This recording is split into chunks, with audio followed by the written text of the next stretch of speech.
जय श्री श्याम जी। श्री श्याम।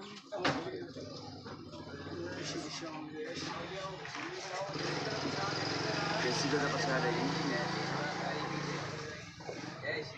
ये किस चीज़ का प्रसाद है? देसी की दही, पेड़े ने पक्का देसी की का है जी, बिल्कुल प्योर ही देसी की दही, देख लो। बिल्कुल गारंटी दमाई जाने बिल्कुल गारंटी है।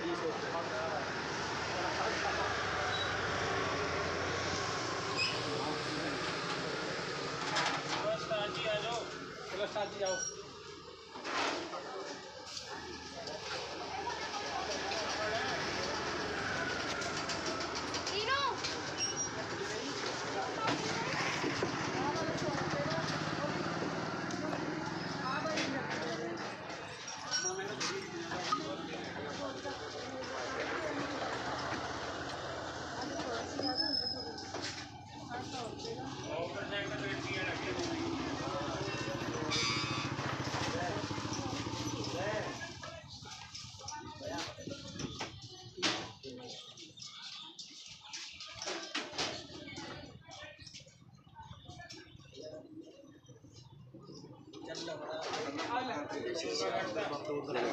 जय श्री श्याम जी।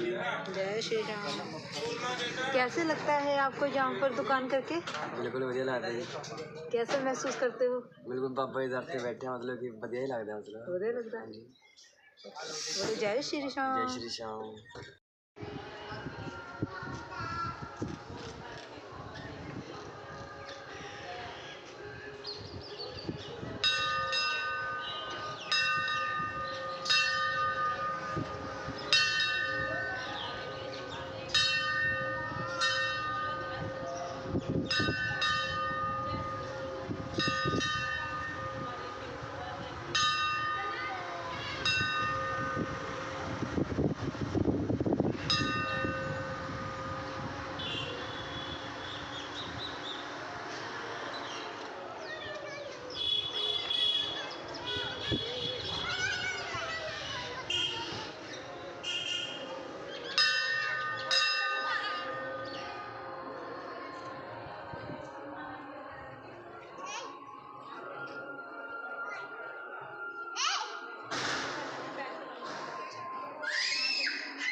राधे राधे जी। कैसे हैं आप सभी लोग? आप सभी लोग स्वस्थ होंगे, कुशल मंगल होंगे। आप सभी के स्वास्थ्य और कुशल मंगल की कामना मैं ईश्वर से करती हूँ कि आप सभी लोग स्वस्थ रहें और कुशल मंगल रहें। आज हम बात करते हैं राधा रानी के श्रृंगार के बारे में। एक बार ललिता जी राधा रानी जी का श्रृंगार कर रही थी। वह राधा रानी जी के बालों में गजरा लगाती, लेकिन राधा रानी जो है उस गजरे को उतार कर फेंक देती और फिर अपने केशों को खुला छोड़ लेती। ऐसे करते करते बहुत ही समय लग गया। उधर झाड़ियों में खड़े श्री कृष्ण जी यह सब कुछ देख रहे थे। तो ललिता जी कहती हैं, हे राधे, तुम ऐसा क्यों करती हो? मैं इतनी मुश्किल से गजरा बनाती हूँ और आपके बालों में सजाती हूँ, आप इस गजरे को उतार कर जमीन पर फेंक देती हो और अपने केशों को खुला छोड़ देती हो। तब राधा रानी जी बड़ा ही सुंदर जवाब देती हैं कि यह जो मेरे केश है, यह कृष्ण को बहुत ही प्यारे है और मैं इसे बांधना नहीं चाहती। दुनिया में ऐसी कोई भी चीज़ नहीं है जो श्री कृष्ण को बांध सके, तो मैं अपने केशों को कैसे बांध सकती हूँ? इसलिए यह मैं गजरा उतार देती हूँ। फिर ललिता जी फिर गजरा बांध देती हैं। फिर कहती हैं राधा रानी कि तुम मेरे बालों में गजरा मत बांधो, क्योंकि इस फूलों के गजरे से मुझे पीड़ा होती है। तब ललिता जी कहती हैं कि इतना कोमल फूलों से बना हुआ इस गजरे से आपको कैसे पीड़ा हो सकती है राधे रानी? तब राधे कहती है, नहीं, ये फूल मुझे पीड़ा देते हैं, इससे मुझे तकलीफ होती है, इसीलिए मैं इसे उतार देती हूँ। तब श्री कृष्ण जी जो हैं वह सब बातें सुन रहे होते हैं। तब कृष्ण जी क्या करते हैं, बताओ जरा क्या करते हैं? वह माँ अम्बा के दरबार में जाते हैं। अम्बा के दरबार में जाने से श्री कृष्ण जब वहाँ पर जाते हैं तो अम्बा को तो सब पता है, माँ अम्बे को। फिर माँ अम्बे श्री कृष्ण से बोलती हैं कि तुम आ गए हो कृष्णा, मैं तुम्हारा इंतज़ार कर रही हूँ, लेकिन मैंने तुम्हारा एक रूप तुम्हारी माँ यशोदा के पास छोड़ दिया है ताकि वह तुम्हारा इंतज़ार करते करते पीड़ा में ना आए, वह रोने ना लगे। क्योंकि एक माँ जब अपने बेटे की इंतज़ार कर रही होती है तो उसकी उस पीड़ा का अनुमान किसी भी चीज़ से नहीं लगाया जा सकता। इसलिए मैंने आपका एक रूप माँ यशोदा के पास छोड़ दिया है। अब बताओ गोविंद, तुम यहाँ क्यों आए हो? तब श्री कृष्ण जी कहते हैं, हे माँ अम्बे, ऐसी क्या चीज़ है कि जिससे मैं राधा का श्रृंगार करूं और उसे पीड़ा ना हो? तब माँ अम्बे कहती है, मैंने आपको इस सृष्टि में बनाया है। आप और राधा अत्यंत ही कोमल हैं, आपसे ज़्यादा कोमल कोई हो ही नहीं सकता, इसलिए राधे को फूलों से भी कष्ट होता है, एक आप और एक राधा। तब श्री कृष्ण जी कहते हैं, हे अम्बे, कुछ ऐसे मुझे गहने दे दीजिए जिससे मैं राधा रानी का श्रृंगार करूं और उसे पीड़ा भी ना हो।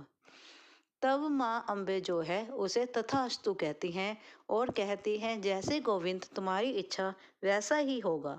वह कहते हैं कि तुम अपने कृष्ण रूपी इतने सारे कोमल गहने बन जाओगे कि जैसा तुम चाहोगे वैसा ही होगा। इतना सुन गोविंद वहाँ से चले जाते हैं।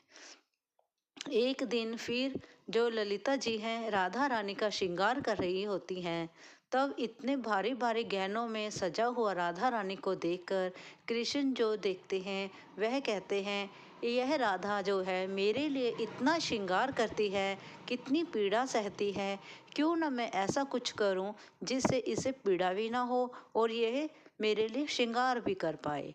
क्योंकि राधा रानी यह सोचती थी कि मैं जो श्रृंगार करती हूँ वह कृष्ण के लिए है, वह सुखी रहे और स्वस्थ रहे, इसलिए वे श्रृंगार करती थी।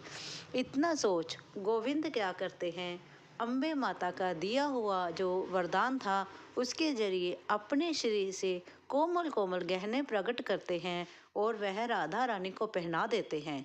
जब वह राधा रानी वह सुंदर गहने पहनती है तो जो कृष्ण है और राधा को देखते हैं और देखते ही रह जाते हैं, कहते हैं, राधे तुम कितनी सुंदर दिखती हो, तुम तो बिना गहने के इतनी सुंदर हो, तुम्हें गहने पहनने की क्या जरूरत है।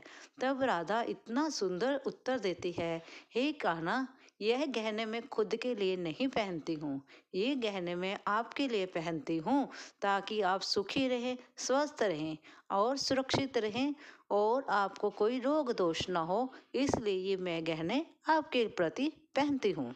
इतना सुंदर कहना जो है भावुक हो जाते हैं और वह कहते हैं, राधे, यह कोमल गहने जो हैं तुम्हें कोई कष्ट नहीं देंगे। फिर जब राधा रानी इतनी सुंदर लग रही होती है तो जाने कि कृष्णा जी कैसे लग रहे होंगे। कृष्णा जी और राधा रानी का जो संबंध था, जो प्रेम था, वह अटूट था, क्योंकि बिना कुछ कहे, बिना कुछ बताए ही वह एक दूसरे के मन के भावों को जान जाते थे। जैसे कृष्णा ने राधा रानी के मन के भाव जाने कि वह गहने तो पहनेगी ही पहनेगी, लेकिन उन गहनों से उसे कष्ट ना हो, इसलिए उन्होंने इतने कोमल गहने अपने शरीर से प्रकट किए ताकि राधा रानी जो है उन्हें पहने और उसे कष्ट भी ना हो। उन्होंने अपने शरीर से कोमल कोमल गजरे भी पैदा किए, जिससे राधा रानी के केशों में लगाया जाए और राधा रानी को केश बांधने में कोई कष्ट ना सहना पड़े, उन्हें कोई तकलीफ भी ना हो। क्योंकि राधा रानी कहती थी कि मेरे केशों को गजरे से बांधने से मुझे पीड़ा होती है, मुझे पीड़ा होती है। इसलिए राधा रानी जो है वह कोमल कोमल फूलों से बना हुआ जब गजरा पहनती हैं तब उन्हें कोई भी पीड़ा नहीं होती है और वह बहुत ही खुश होती है। और इस प्रकार से राधा रानी और श्री कृष्णा का जो प्रेम था वह अत्यंत ही अद्भुत ही और पवित्र था।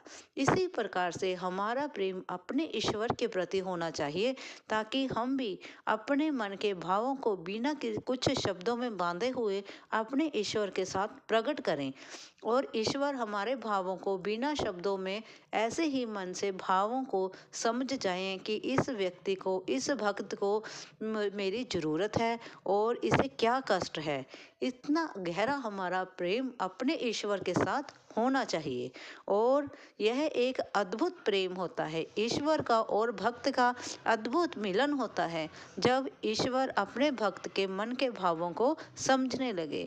मंदिर में जाकर भगवान से कुछ बोलने की ज़रूरत ना पड़े, उनके समक्ष बैठ जाओ और वह हमारी भावना समझ आए। बस इतना को हमारा मन साफ होना चाहिए।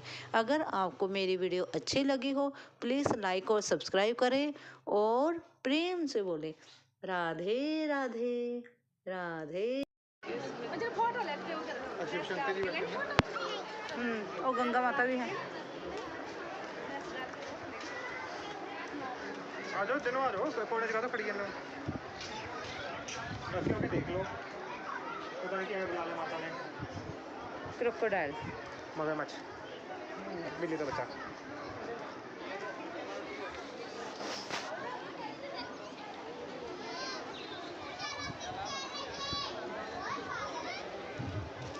वो माता गंगा है। जे सरस्वती माता होंदी ना फिर वीणा होंदी हाथ च।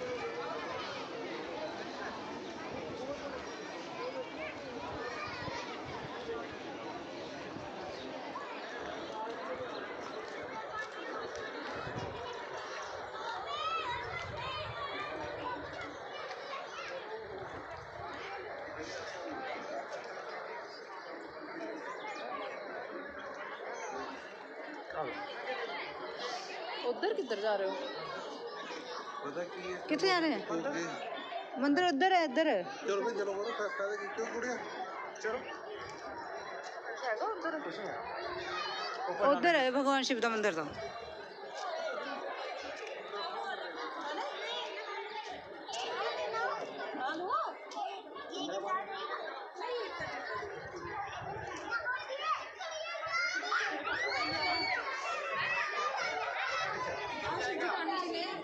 आसे शिव जी दे ਇਹਦੇ ਕਾਦੇ ਦੇਖ ਲੈ। हाँ शिव जी की हाँ अब पानी छिट्टे मार लो यार माड़ा जा। और मारेंगे पहले किसी मंदिर जाएंगे उससे मारेंगे। चलो तो मैं सब सुता दूंगा ना। चलो हाँ चल जाएंगे फिर दिन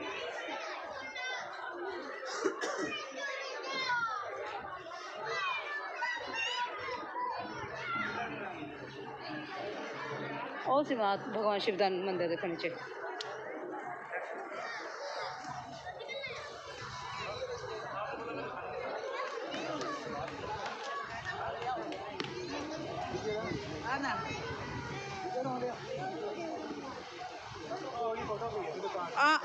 ਆਹੀ ਨੇ ਇਹਨਾਂ ਨੇ ਆ ਤੋੜ ਫੋੜ ਕਰਕੇ ਨਾ ਉਹ ਕਰਤਾ। ਆਹੀ ਪੱਥਰ ਸੀ, ਇੱਥੇ ਖੜੇ ਸੀਗੇ ਉਹ ਬੜੇ ਪੱਥਰ ਤੇ ਬੜੇ ਤੇ ਹੁਣ ਨਹੀਂ ਜਾਣ ਦੇ ਰਹੇ ਸੀਗੇ। ਹਾਂ ਇਹ ਸਾਰਾ ਬੰਦ ਕਰਤਾ ਨਾ। ਆ ਇੱਥੇ ਆਪਾਂ ਬੈਠੇ ਸੀ ਪੱਥਰਾਂ ਤੇ। ਆ ਨਹੀਂ ਇੱਥੇ ਪੌੜੀਆਂ ਨੇ, ਉੱਥੇ ਬੈਠੇ ਸੀ, ਉਹ ਪਿੱਛੇ ਪੌੜੀਆਂ ਸੀਗੀਆਂ ਬੰਦ ਕਰ। ਉਹ ਪੱਥਰਾਂ ਤੇ ਵੀ ਗਏ ਸੀ ਮੈਂ ਉੱਥੇ ਬੈਠੇ ਸੀਗੇ ਆਪਾਂ। ਹਾਂ ਐਵੇਂ ਪੌੜੀਆਂ ਇੱਧਰ ਵਾਲੇ ਸੀਗੇ, ਇੱਥੇ ਬੈਠੇ ਸੀ, ਇੱਥੇ ਉਹ ਖੜੇ ਸੀਗੇ, ਇੱਥੇ ਫੋਟੋ ਖਿੱਚੀ ਵੀ ਹਾਲੇ ਵੀ ਪਈ ਹੈ ਮੇਰੇ ਕੋਲ ਫੋਟੋ। ਉਹ ਮੰਕੀਜ਼ ਆ ਦੇਖੋ ਕਹਿੰਦੇ ਵੀ ਨਦੀ 'ਚ ਅਚਾਨਕ ਬਾੜ ਆ ਜਾਂਦੀ, ਇਸ ਕਰਕੇ ਵੀ ਉਸ 'ਚ ਜਾਣ ਤੋਂ ਮਨਾ ਕੀਤਾ ਹੋਇਆ ਹੁਣ ਇਹਨਾਂ ਨੇ। ਚਲੋ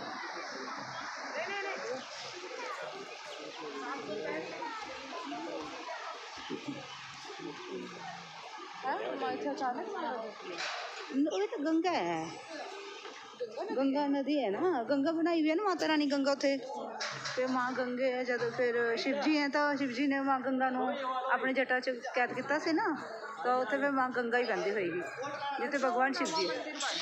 हाँ आहो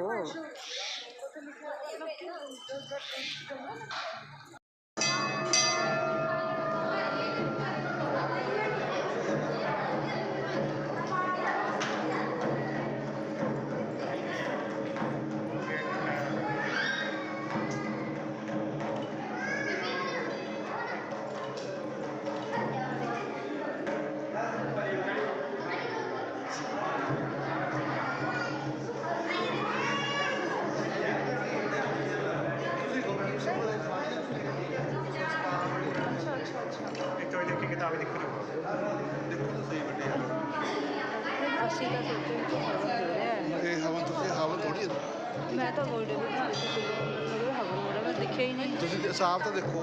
चलो कोई ना, पता नहीं लगता। ਮੈਂ ਜਿਹਦੇ ਕੀ ਵਸਤੀ ਕਹੂੰਗਾ ਰੋਮਾ ਜੀ। पता नहीं होगा, बंदा रीज़न तो पूछूगा ही।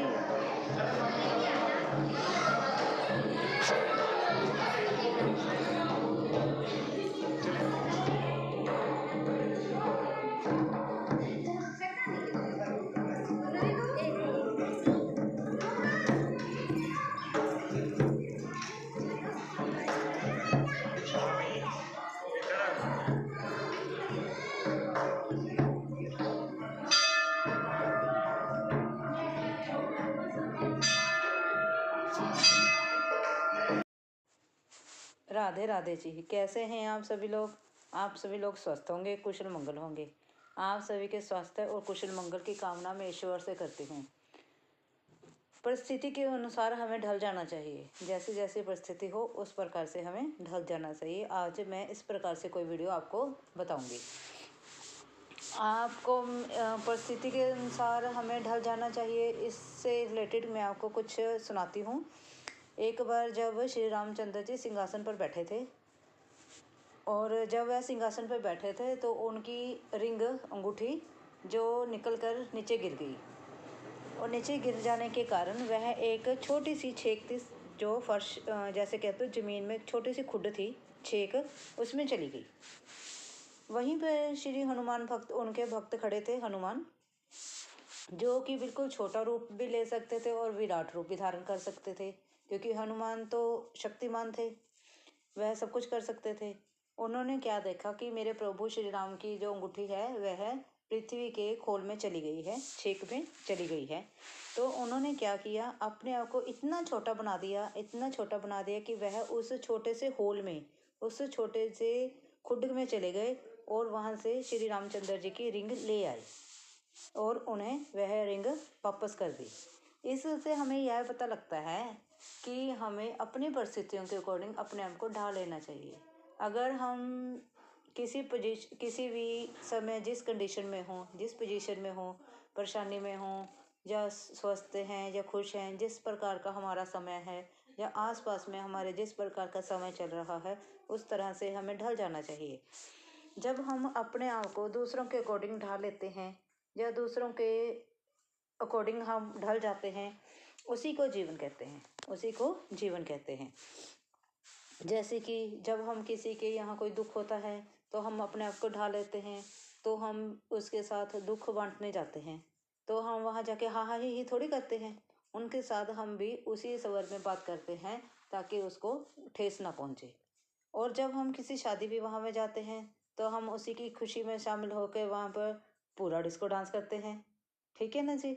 इसी तरह हमें अपनी परिस्थितियों के अकॉर्डिंग आसपास के सभी के, अपने जान पहचान के, सगे संबंधियों के जिस कंडीशन में वह रहते हैं उसी प्रकार से हमें ढल जाना चाहिए।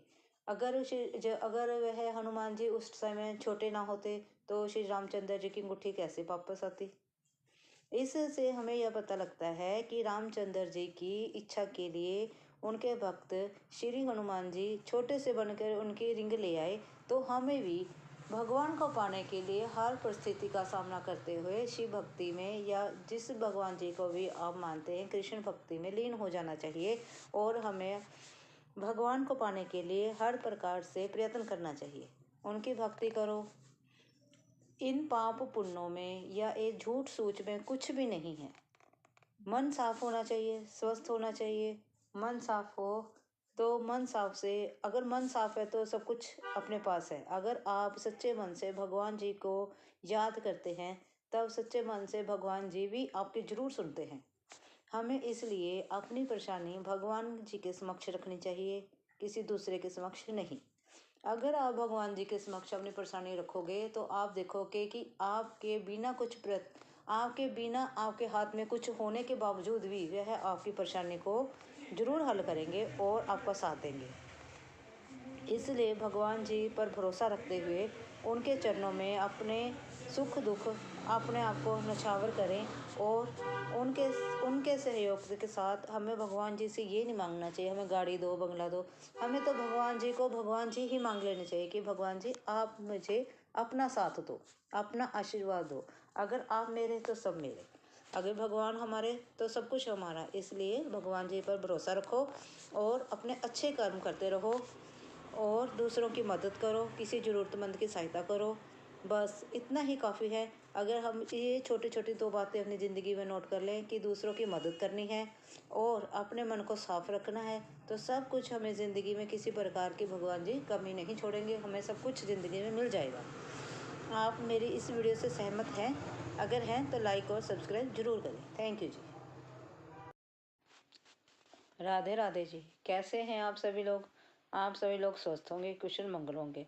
आप सभी के स्वास्थ्य और कुशल मंगल की कामना मैं ईश्वर से करती हूँ कि आप सभी लोग स्वस्थ रहें और कुशल मंगल रहें। आज हम बात करेंगे कर्मों के फल की।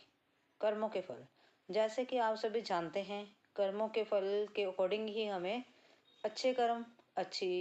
हमारे अच्छे कर्म करेंगे तो हमारे साथ अच्छा होगा। बुरे कर्म करें हैं तो बुरे होगा ही होगा। बुरे कर्मों का फल तो बुरा ही होता है। इसी प्रकार से मैं आपको एक स्टोरी सुनाती हूँ, कहानी सुनाती हूँ। एक समय की बात है जब कुछ बच्चे नदी के किनारे बैठे थे और उनमें से ही कुछ बच्चे जो है उसमें तैर रहे थे, पानी में तैर रहे थे। और एक बच्चा किनारे पे बैठा हुआ थोड़ा उदास था, बैठा था। तो जब भगवान जी वहाँ से निकलते हैं, शिव भगवान और माता पार्वती जब वहाँ से गुजरते हैं, जो पृथ्वी पर भ्रमण के लिए आते हैं, उस समय वह देखते हैं कि बच्चा नदी के किनारे उदास बैठा है। पार्वती जी शिव भगवान जी से बोलती हैं कि यह बच्चा देखो कितना उदास बैठा है, इसका क्या कारण है। भगवान भोलेनाथ कहते हैं, हे पार्वती, ये तो नीति के अकॉर्डिंग ही होता है, मैं नीति को बदल नहीं सकता, ये इसके कर्मों का फल होगा। तो बाकी बच्चे नदी में तैर रहे हैं और खुश हैं और ये उदास मन से किनारे पर बैठा है। ये इसने कुछ ऐसे कर्म किए होंगे जिस कारण ये उदास है। फिर पार्वती जी कहती हैं, हे प्रभु, कुछ ऐसा करो कि ये भी खुश हो, इसको थोड़ी कुछ समय के लिए इसको बाजू दे दो ताकि ये भी तैर सके। भगवान शिव कहते हैं कि नहीं पार्वती, ऐसा नहीं हो सकता, मैं नीति के अगेंस्ट नहीं जा सकता, मैं नीति के खिलाफ नहीं जा सकता, जो नियति है वही होगा। चलो जी, माता पार्वती जी ने फिर कहा, भी भोले शंकर जी, एक बार आप इसको बाजू दे दो। तो भगवान जी कहते हैं, ठीक है पार्वती, जैसे तुम कहते हो वैसे कर देते हैं। तो क्या करते हैं, भगवान शिव उसको बच्चे को बाजुएं दे देते हैं। जब बच्चे की बाजुएं मिलती हैं, फिर वह बच्चा भी नदी में तैरने के लिए उतरता है और सभी बच्चे किनारे पर आकर नदी के बाहर खड़े हो जाते हैं। तो माता पार्वती जी देखते हैं ऐसा क्यों हुआ, ये बच्चे सब नदी से बाहर क्यों आ गए और वह बच्चा अकेला ही क्यों तैर रहा है। फिर वह भगवान शिव से बात करती हैं, हे प्रभु ऐसा क्यों है, अब वह लड़का अकेले ही तैर रहा है, बाकी सब नदी के किनारे आ गए। फिर भगवान जी शिव भगवान जो हैं माता पार्वती को समझाते हैं, हे पार्वती ये सब नीति का खेल है, ये सब कर्मों का खेल है, जैसे जैसे जिसके कर्म है वैसा वैसा फल तो भोगना ही पड़ेगा।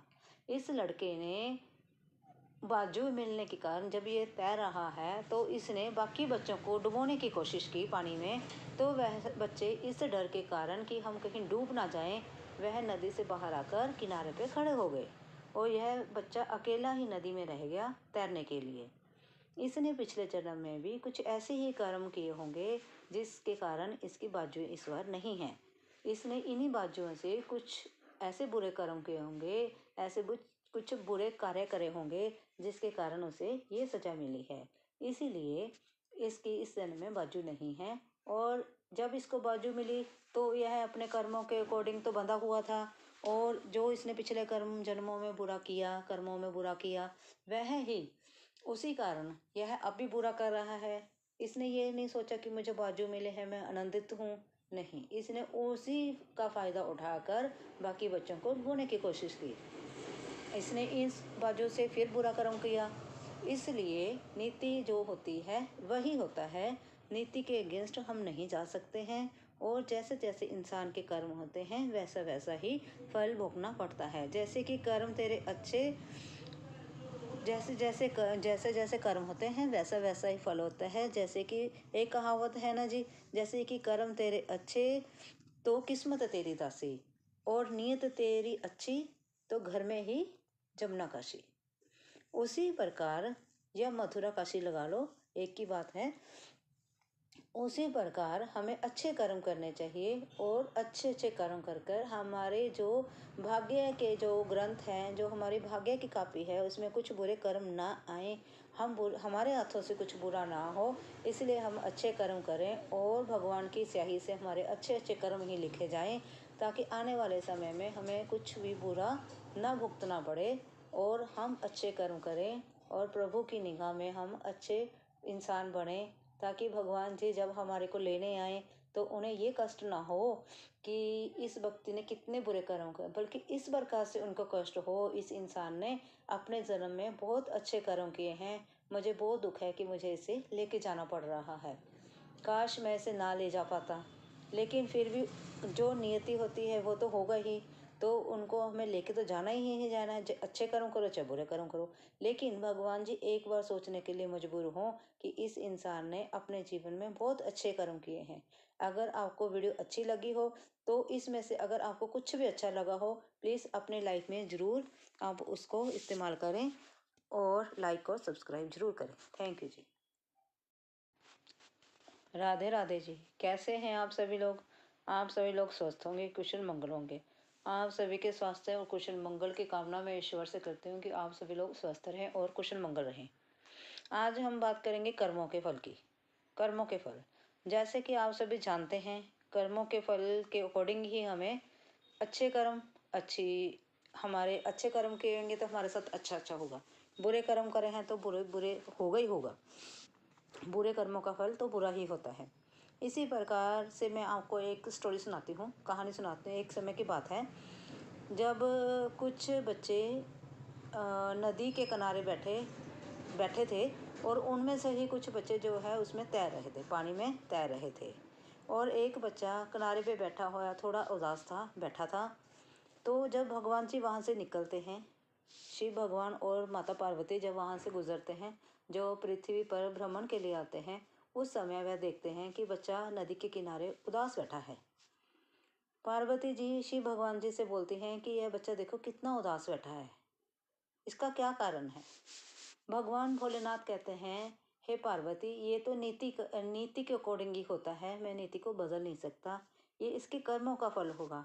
तो बाकी बच्चे नदी में तैर रहे हैं और खुश हैं और ये उदास मन से किनारे पर बैठा है, ये इसने कुछ ऐसे कर्म किए होंगे जिस कारण ये उदास है।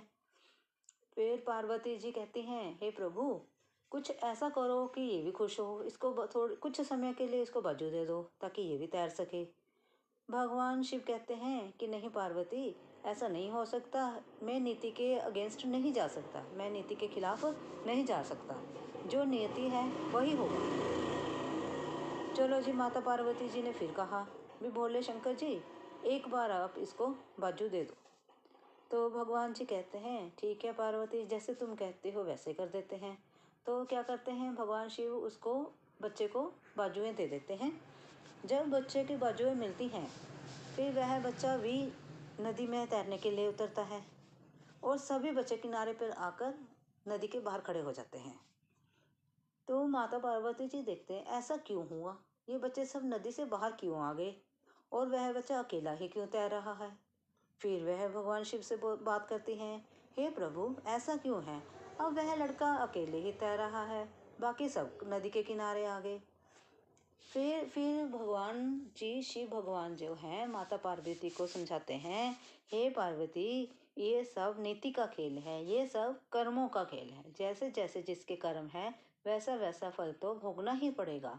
इस लड़के ने बाजू मिलने के कारण जब ये तैर रहा है तो इसने बाकी बच्चों को डुबोने की कोशिश की पानी में, तो वह बच्चे इस डर के कारण कि हम कहीं डूब ना जाएं, वह नदी से बाहर आकर किनारे पे खड़े हो गए और यह बच्चा अकेला ही नदी में रह गया तैरने के लिए।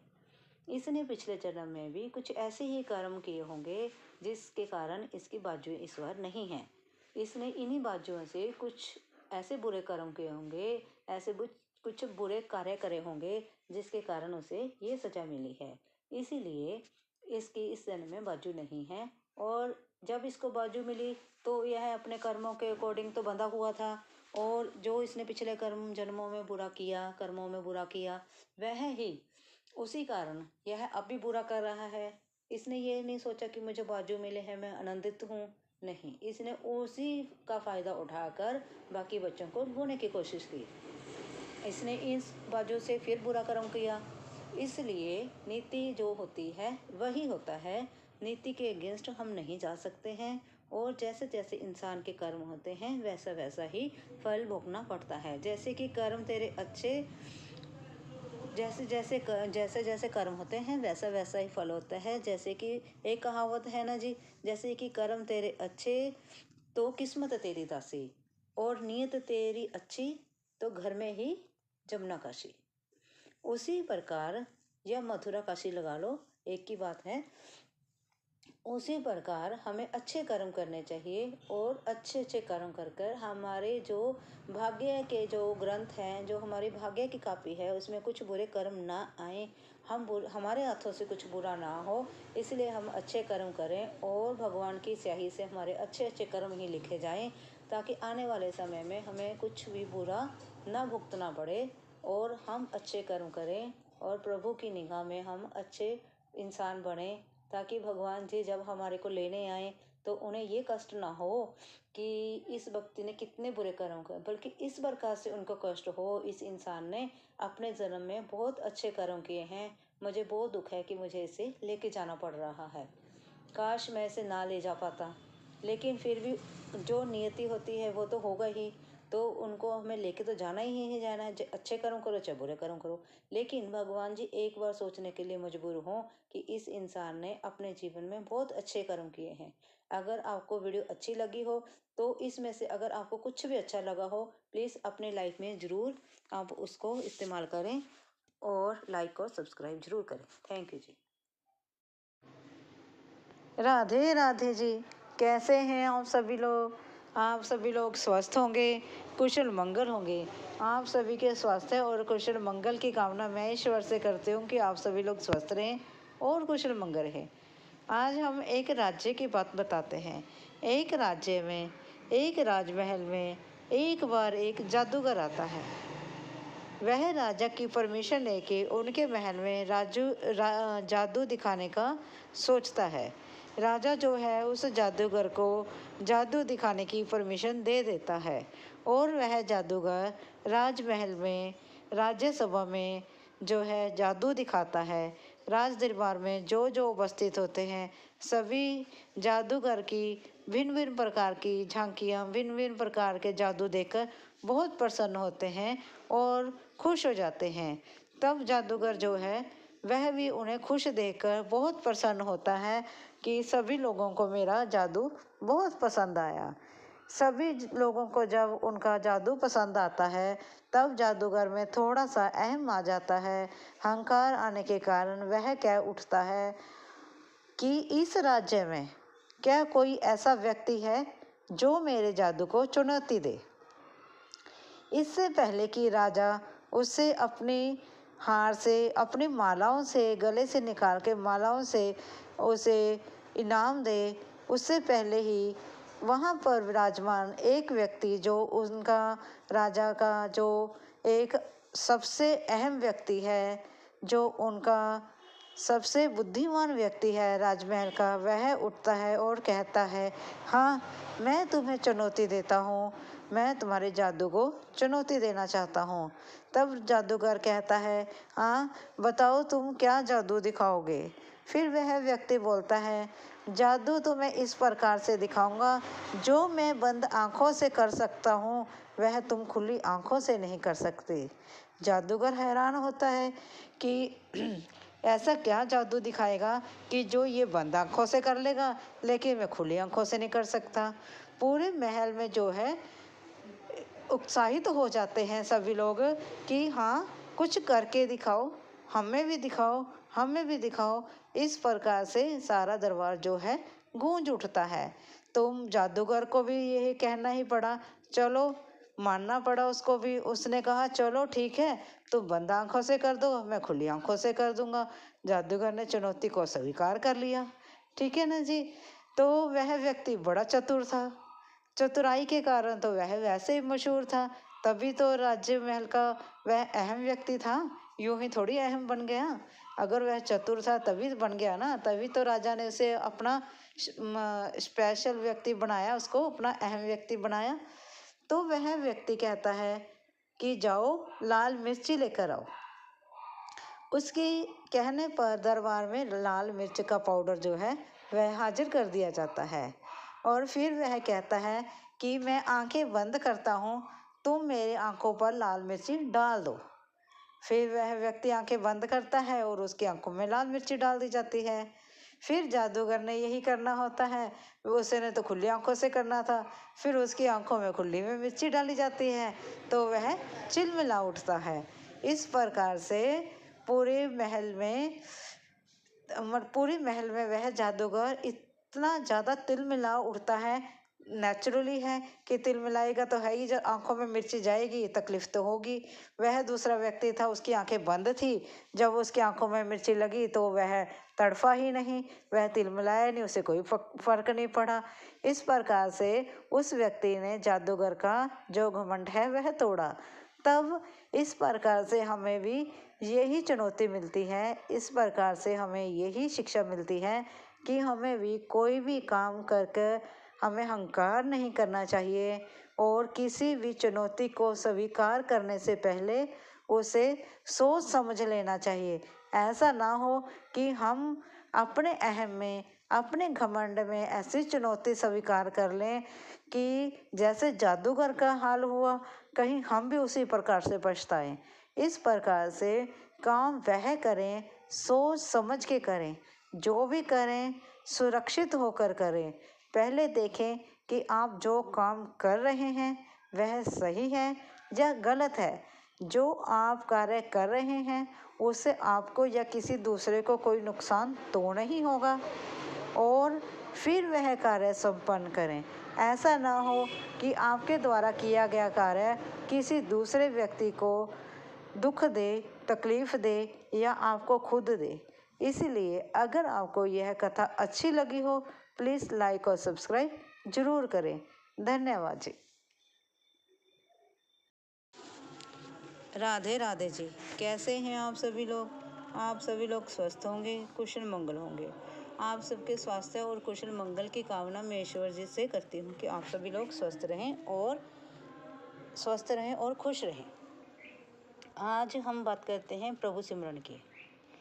एक गांव का एक अनपढ़ व्यक्ति एक महात्मा जी के पास जाता है और उनसे बोलता है कि हे प्रभु, आप मुझे कोई नाम बताएं जिससे मैं प्रभु का सिमरन कर पाऊँ। महात्मा जी ने पूछा, तुम नाम जपना चाहते हो? उस व्यक्ति ने कहा, हाँ, मुझे कोई आसान सा नाम बताएं जिसे मैं आसानी से जप सकूं। तो उस महात्मा जी ने कहा, तुम अघमोचन अघमोचन करते रहना। अघमोचन मैंने होता है, अघ मैंने होता है पाप, मोचन मैंने हरने वाला, पाप को हरने वाला। अघमोचन अघमोचन करते जाना, तुम्हें यह रट जाएगा। वह व्यक्ति अनपढ़ था, वह अपने मन ही मन अघमोचन अघमोचन करता गया। जैसे जैसे वह अपने गांव की तरफ बढ़ता गया, तब वैसे वैसे उसके मुख से तो वह भूल गया। घुमोचन घुमोचन नाम उसे याद रह गया और वह घुमोचन घुमोचन करता गया। जैसे जैसे वह अपने गांव में पहुंचा, उसने अपने गांव के खेत में अपने हल जोतना शुरू किया। ऊपर से भगवान विष्णु जी और माँ लक्ष्मी जी उनको देखकर हंस रहे थे कि यह व्यक्ति क्या जाप कर रहा है। तो लक्ष्मी जी ने कहा, चलो प्रभु, इसकी परीक्षा लेते हैं, आप चलिए। प्रभु जी लक्ष्मी जी के साथ चल दिए और वह उनके खेत में पहुंचे और उस व्यक्ति से कहा कि आप क्या जप रहे हो? तो क्या किया, भगवान विष्णु जी तो पास में खेतों के एक गड्ढा था, उसमें छिप गए। माँ लक्ष्मी जी ने रूप धरकर उस व्यक्ति से पूछा, आप क्या जप रहे हो? घुमोचन क्या होता है? उस व्यक्ति ने कहा, कुछ नहीं बोला। वह व्यक्ति वैसे ही अपने खेत में हल जोतता रहा, काम करता रहा। माँ लक्ष्मी जी बार बार उसे पूछे जा रही थी, घुमोचन क्या होता है? घुमोचन क्या होता है? उस व्यक्ति को गुस्सा आया और उसने कहा, तुम्हारे पति का नाम, मैं तुम्हारे पति का नाम ले रहा हूँ। लक्ष्मी जी बहुत हैरान हुई कि इसने तो हमें पहचान लिया है, इसको कैसे पता लगा कि मेरे पति का नाम है? तो भी मैं लक्ष्मी माता हूँ। इसी प्रकार वह व्यक्ति द्वारा काम खेतों में करता रहा। वह उनके साथ बात नहीं करना चाहता था। वह सोचता था, अगर मैं इनसे बात करूँगा, मेरे जो नाम जपने की माला है वह टूट जाएगी, तो मुझसे दोबारा शुरू करना पड़ेगा, भी मेरा नाम जप भंग हो जाएगा। इस प्रकार वह नाम जपता गया, घुमोचन घुमोचन करता गया। तो लक्ष्मी जी फिर बोली, तो मेरा पति कहाँ पे है? आपको पक्का पता है कि मेरे पति का नाम घुमोचन है? वह फिर खिंचकर बोला, हाँ, तुम्हारे पति का नाम घुमोचन है, वह उस खड्डे में है, जाओ देखो, उस खड्डे में बैठा है तुम्हारा पति। लक्ष्मी माता बहुत हैरान हुई, इसको कैसे पता कि विष्णु जी उस खड्डे में छिपे हैं? ये तो बहुत पहुंच गया नाम जपने से, इसको तो सारी नॉलेज है, इसने तो हमें पहचान लिया है। वह फिर भी घुमोचन घुमोचन करता रहा। माँ लक्ष्मी जी ने विष्णु जी को कहा, हे प्रभु, आप उस खड्डे से बाहर आ जाइए, इस व्यक्ति ने तो हमें पहचान लिया है। भगवान विष्णु जी उस खड्डे से बाहर आए और इस प्रकार उस अनपढ़ व्यक्ति को भगवान विष्णु जी और माँ लक्ष्मी जी के दर्शन हुए। वह चाहे घुमोचन घुमोचन कर रहा था, फिर भी उसे भगवान जी के दर्शन हुए। हम चाहे राधे राधे कहें, श्याम श्याम कहें, कुछ भी कहें, जब तक हमारा मन पवित्र और साफ नहीं है, तब तक हमें भगवान के दर्शन नहीं हो सकते।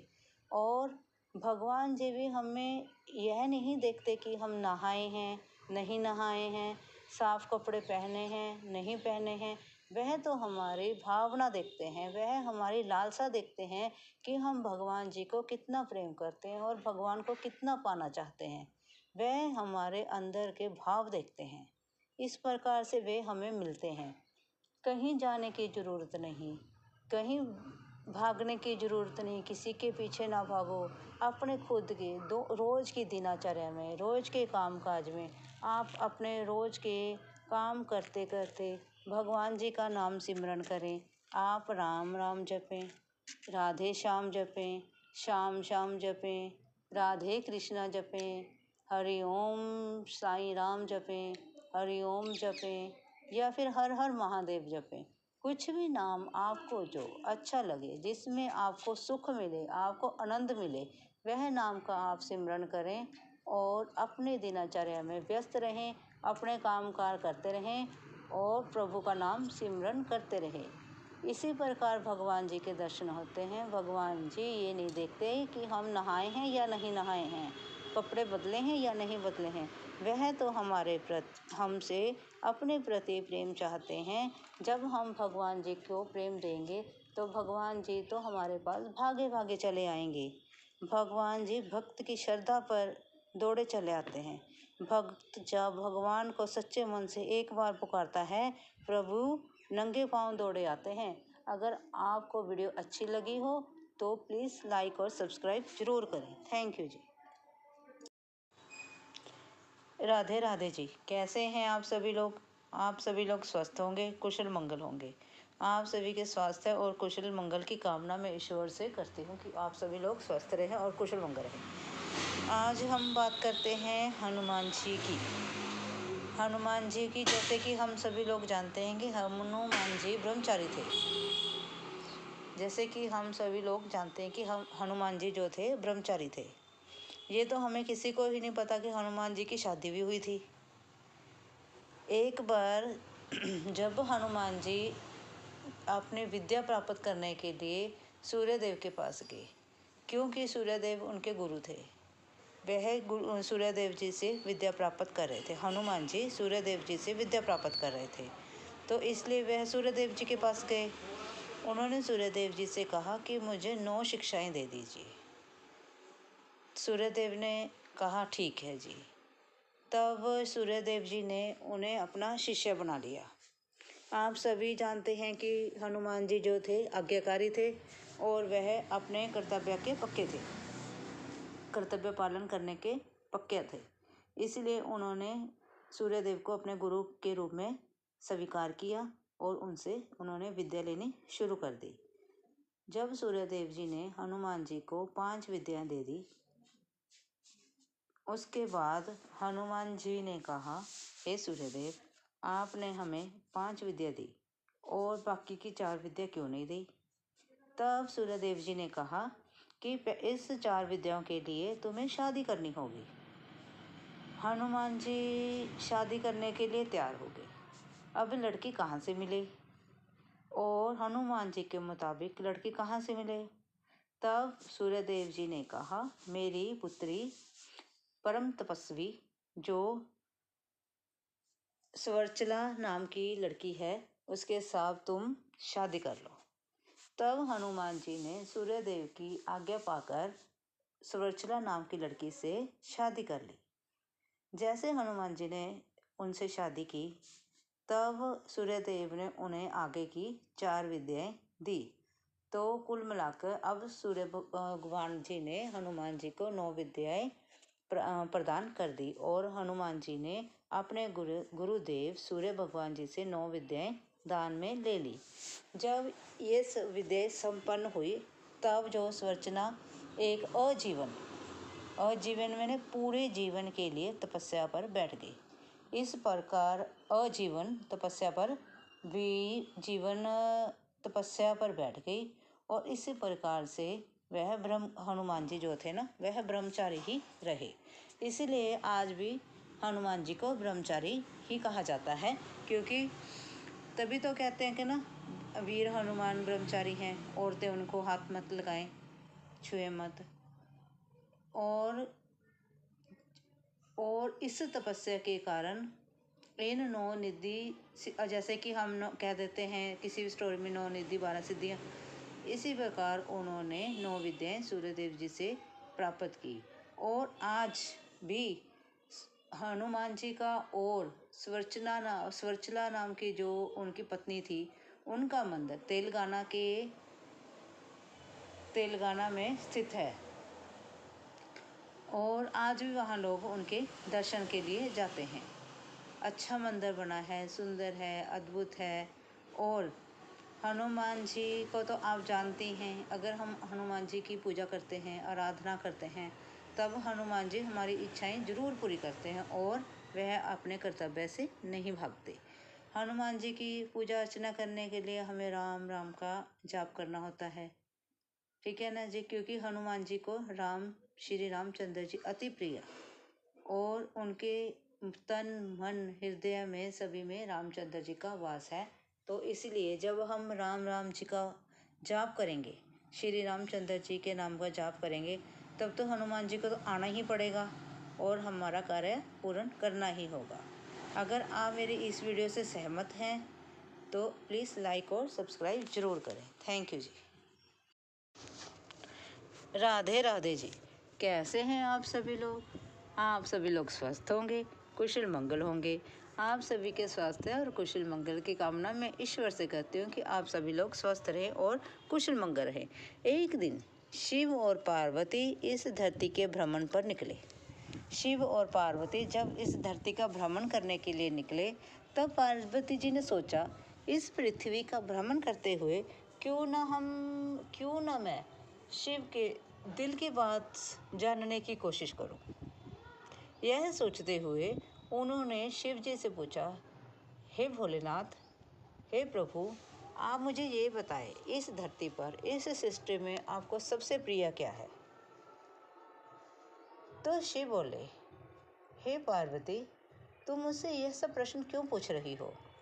पार्वती ने कहा, जब हम इस पृथ्वी पे घूमने के लिए निकले हैं, भ्रमण के लिए निकले हैं, तो साथ में हम भ्रमण करेंगे, साथ में हम वार्तालाप करेंगे। तो अब मुझे बताइए ना कि आपको इस पृथ्वी पर सबसे ज़्यादा, इस सृष्टि में सबसे ज़्यादा प्रिय कौन है? तो भगवान शिव ने कहा, राम मुझे सबसे प्रिय है। पार्वती ने कहा, क्यों? कहते हैं कि राम जो है मेरे रोम रोम में बसे हैं। वो कैसे?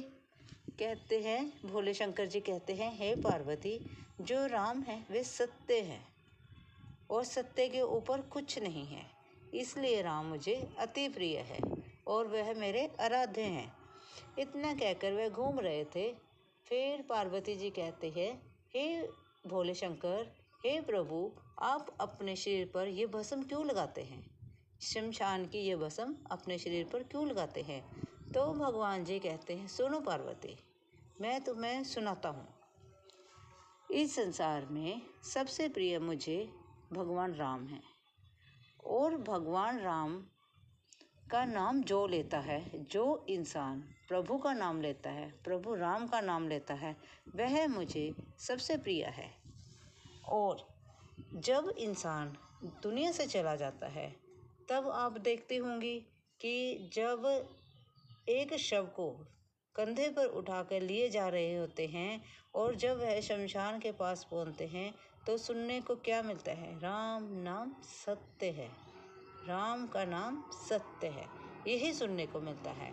इसी प्रकार से भगवान श्री रामचंद्र जी का जो नाम है वह ही सत्य है, वह ही किसी झूठ और फरेब से परे है, वह सत्य है और वह पवित्र है। इसलिए तो मैं शमशान में वास करता हूँ। क्यों?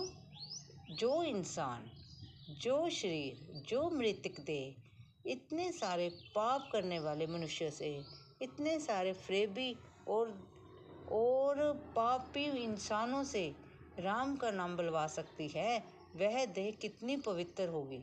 इसलिए मैं उस पवित्र देह को नमस्कार करने के लिए ही शमशान में वास करता हूँ।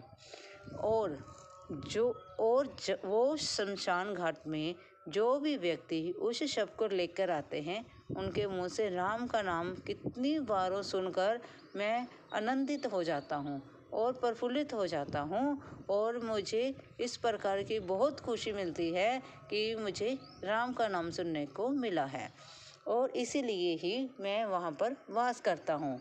और उस इंसान की जो वह शव है, उसको जलाने के बाद जो उसकी राख होती है, उस भस्म को मैं अपने शरीर पर मल लेता हूँ।